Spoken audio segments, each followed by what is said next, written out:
Zee 24 तास एक पाऊल पुढे। चंद्रपुरातल्या ब्रह्मपुरी तालुक्यातील दुधवाहीच्या जंगलामध्ये एका 3 ते 4 वर्षाच्या वाघिणीचा मृतदेह आढळून आलाय।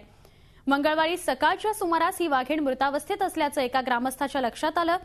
त्यानं दिलेल्या माहितीनंतर वनविभागाचं पथक आणि अधिकारी घटनास्थळी दाखल झाले। त्यांनी केलेल्या पाहणीमध्ये वाघिणीचे सगळे अवयव सुरक्षित असल्याचं आढळून आलंय। दुसऱ्या एका वाघाशी झालेल्या लढाईत वाघिणीचा मृत्यू झाल्याची दाट शक्यता वनाधिकारी वर्तवतायत। घटनास्थळावरून आढळून आलेल्या खुणा आल्याचा दावा करण्यात येतोय।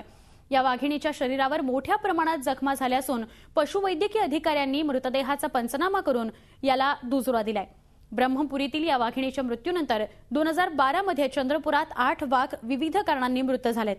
यातील वर्चस्वाच्या लढाईचं कारण ठरत 29 जून रोजी धाबा तर 30 जून रोजी कारवा जंगलात अशाच प्रकारे 2 वाघांच्या झुंजीत वाघांचा मृत्यू झाला। झी 24 तास एक पाऊल पुढे।